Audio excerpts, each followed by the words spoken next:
canter. Good boy. Good boy. I'm still keeping track of my lunge line. So this takes some coordination and some practice. When you're lunging, you're keeping track of a lot of things. Not just the horse on the other end, you're also keeping track of your line, you're keeping track of the distance, canter. Good boy.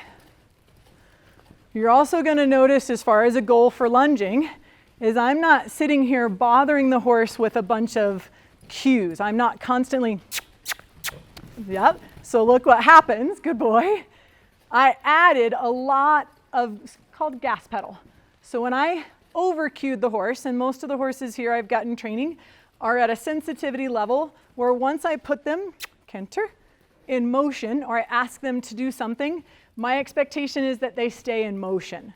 So if I add too much voice or too much whip, then what's going to happen is he's going to do what he did. He's going to take off. So if I add too much, so my energy, my cue, he's feeding off of it. So notice that I'm also giving him the cue and just keeping him going. It's like keeping a steady leg on. If I add too much leg, I create too much energy, and I didn't need that. Good boy. Canter. So what you're watching with Sammy is he has a little bit of trouble. I've had to ask him a few times to stay in the canter. Sammy has a little bit of trouble keeping the canter in the Vienna Reins. So when he's in the collection, canter, notice that he's broken a couple times without me asking him to come down in the transition. Good boy. That's a good boy. I'm staying with him. So as you watch my body, as I'm turning, as I'm moving, as I'm following the horse, I'm staying consistent where I'm looking. Good boy. Now his canter got a little better for a couple circles. Good boy. That's a boy.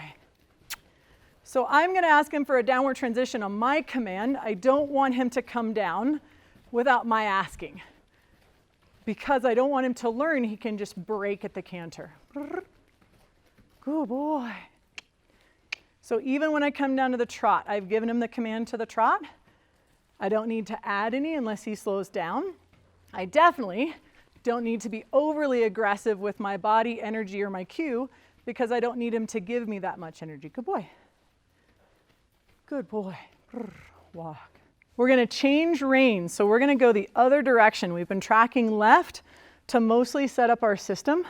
We're now going to track to the right. The rein length has to change.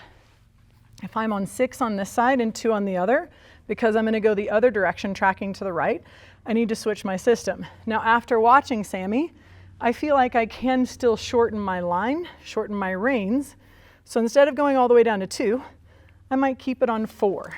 That way, I've got a little more consistency in my rein length. And when I switch to this other side, so if I'm on 4 on this side, I have to be about a 4-hole difference. That's what I realize with this horse works. Sammy's fairly straight, so I'm not having to correct part of his bending. So if I'm on 4 on the other side, I want to be 4 holes different on this side. I'm going to go all the way up to 8. Your Vienna Reins have keepers. You want to make sure and put your reins in your keepers. That's another thing that you don't want to flop. So I have 2 keepers on the sides of the Vienna Reins. Use them both. That way, this isn't flapping against the horse and disrupting kind of the connection. And the keepers sometimes slide down. It's okay. You slide them back up. Connect all of your keepers. That way your equipment stays in. Good boy.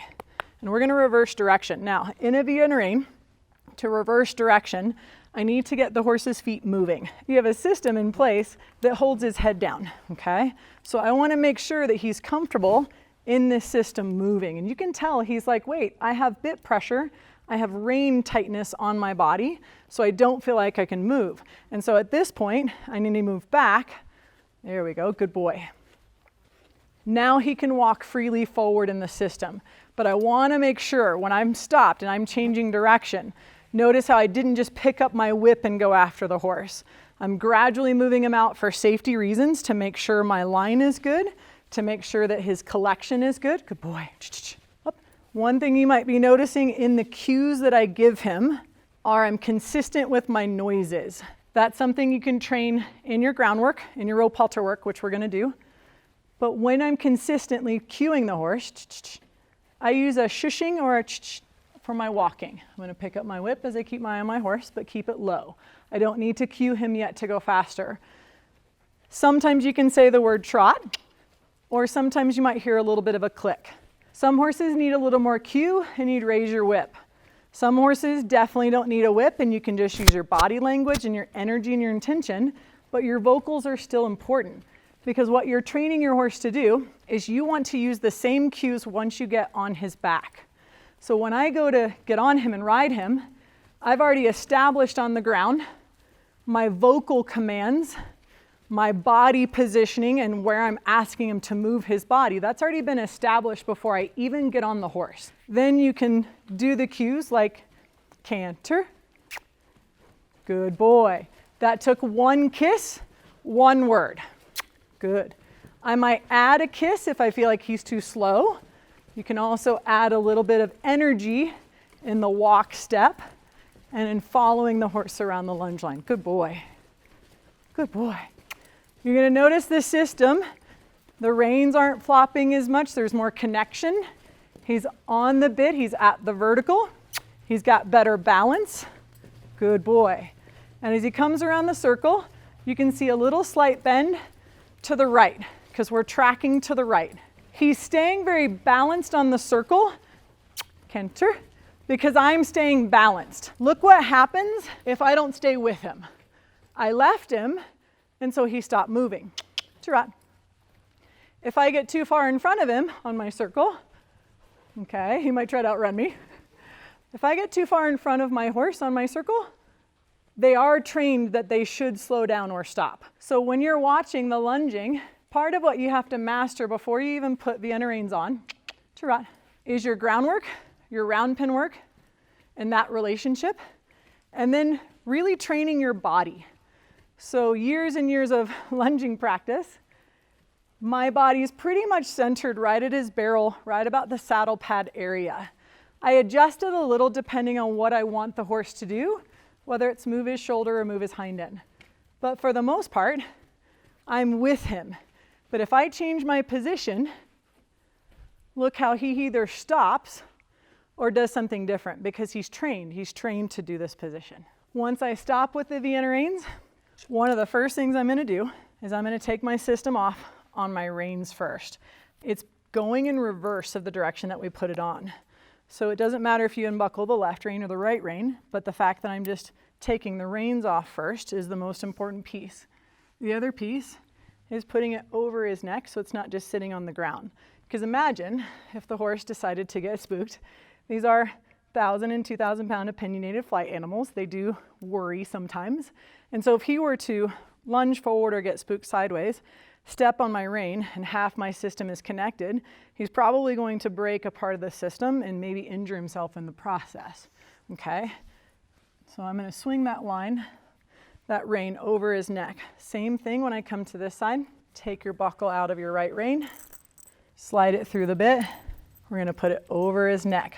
Now you can see the difference like where we first started.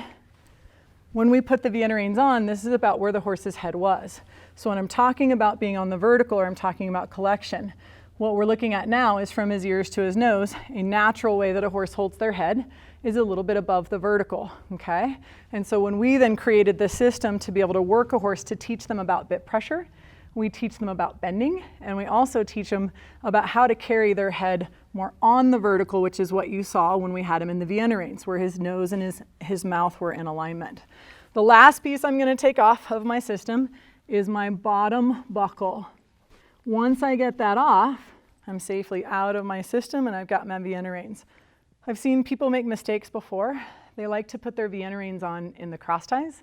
They like to put their Vienna Reins on in the stall and then walk the horse out. And more often than not, it creates confinement and then they get worried.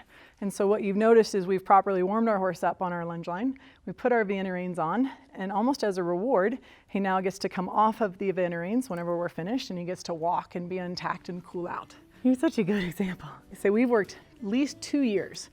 And it may not take as long, depends on the horse, but it took us about 2 years to see a horse go on the lunge line properly, work himself on the Vienna Reins, and be able to stand and do his groundwork and his behavior correctly.